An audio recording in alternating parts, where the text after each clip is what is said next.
Friends, কেমন আছো সবাই? আশা করি তোমরা সবাই ভালো আছো আর আমিও ভালো আছি। চলে এসেছি তোমাদের জন্য নতুন আরেকটি ব্লগ ভিডিও নিয়ে। তো দেখো, সকাল সকাল চলে এসেছি রান্নাঘরে। আর আজকে কি রান্না করবো জানো তো? আজকে রান্না করব ডিম। আজ কিন্তু গোটা গোটা ডিম দিয়ে একদমই তরকারি করব না, ডিমটা কিন্তু ভেজে দেব। কারণ কি বলো তো, প্রতিদিন না গোটা গোটা ডিম খেতে একদমই ভালো লাগে না। এই কয়েকদিন আগেই গোটা ডিমের তরকারি করেছিলাম, তাই ভাবলাম আজকে ভেজে ডিম রান্না করব। তো শুধু মেয়ের জন্য একটা ডিম সেদ্ধ করেছি আর এই 4টে ডিম নিয়েছি ভেজে রান্না করার জন্য। প্রথমেই ডিমগুলোকে খুব সুন্দর করে মাখিয়ে নিয়ে তারপরে কিন্তু ভাজতে হবে। তো আমি দুটো দুটো করে ডিম নেব।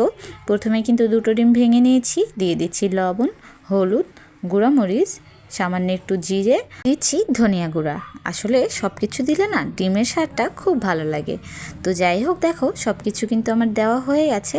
আর এখন আমি একটা চামচ নিয়েছি, চামচ দিয়ে খুব সুন্দর করে ডিমটার সঙ্গে সবগুলো মশলা মাখিয়ে নিচ্ছি। দেখো খুব সুন্দর করে কিন্তু সবগুলো মশলা মিশে যাচ্ছে। একটু ভালো করে মেশাতে হবে, এতে করে দেখবে সবগুলো মশলা খুব ভালো করে মিশে যাবে ডিমের সঙ্গে। আর এখানে চুলায় উঠিয়ে দিয়েছি কড়াই, দিয়ে দিচ্ছি তেল।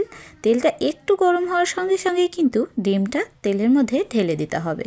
কি বলো তো, একটুখানি ভেজে নিয়ে রান্না করলে না খেতে দারুণ মজা লাগে। তোমরা একদিন বাড়িতে ট্রাই করে দেখবে, তোমাদের অবশ্যই ভালো লাগবে। দেখো ডিমটার কিন্তু এক সাইড হয়ে গেছে। আমি না আগে ডিমটা উল্টিয়ে দিতাম জানো তো, কিন্তু আমার শ্বশুরমশাই না ওভাবে একদমই খেতে চায় না, তাই এভাবে পেঁয়াজ দিয়ে ভেজে কিন্তু আমি ডিমটা সাইজ করে কেটে নিয়েছি। দেখো কত সুন্দর লাগছে, তাই না? মনে হচ্ছে যেন এখনই খেয়ে নিই। তো এখনই যদি খেয়ে নিই, তরকারি রান্না করবো কি দিয়ে? হ্যাঁ, তো যেই আলুটা সেদ্ধ করে নিয়েছিলাম সেটা কিন্তু খুব সুন্দর করে ছিলে আমি এরকম করে ভেঙে নিয়েছি। সবগুলো আলু কিন্তু ভেঙে দিইনি জানো তো, একটু একটু গোটা গোটা রেখেছি। যেহেতু এটা ঘাটি না ডিমের তরকারি, এই জন্য কিন্তু পুরো আলুটা আমি একদম ভেঙে দিইনি, একটু একটু গোটা রেখেছি। এতে করে কিন্তু খেতে খুব ভালো লাগে। তো দেখো আমি কিন্তু মশলাটা খুব সুন্দর করে কষিয়ে নিয়েছি। আর যে আলুটা ভেঙে রেখেছিলাম না, সেটা এখন মশলার ভেতরে দিয়ে দিচ্ছি। আর দেবার পরেই কিন্তু সঙ্গে সঙ্গে পানি দেব না, একটু কিছুক্ষণ এরকম করে ভেজে নেব। দেখবে তাহলে ডিমের তরকারি খেতে খুব মজা হয়। তো আমি কিন্তু খুব ভালো করে আলুটা ভেজে নিচ্ছি। দেখো নিচে কিন্তু একদমই পানি নেই, আর আমি এখনও কোনো পানি এখানে দিইনি। একটু ভেজে নিয়ে এখন কিন্তু আমি পানিটা দিয়ে দিচ্ছি। এতে করে দেখবে আলুর গন্ধটা একদমই থাকবে না।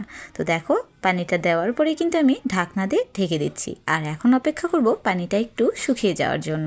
দেখো বলতে বলতে কিন্তু পানিটা প্রায় শুকিয়ে এসেছে। এখন আমি আলুটা খুব সুন্দর করে কষিয়ে নিচ্ছি। দেখো আমি এখানে রান্না করছিলাম আর মেয়ে কিন্তু ওখানে খেলা করছিল। কি বলো তো, সারাদিন না একা একাই খেলে না। তো ডিমের তরকারিতে রাঁধুনির পাতা দিলে তরকারি কিন্তু খেতে আরও বেশি মজা হয়। যেহেতু আমার হাতের কাছে নেই, তাই কিন্তু আমি ব্যবহার করিনি। তোমাদের যদি হাতের কাছে থাকে অবশ্যই ব্যবহার করো। বলো তো, এই শীতের সময় তো রাঁধুনির পাতা বের হয়, এখনো হয়তো বা বাজারে দেখতে পাইনি। যদি দেখতে পেত তাহলে আব্বু অবশ্যই আনতো।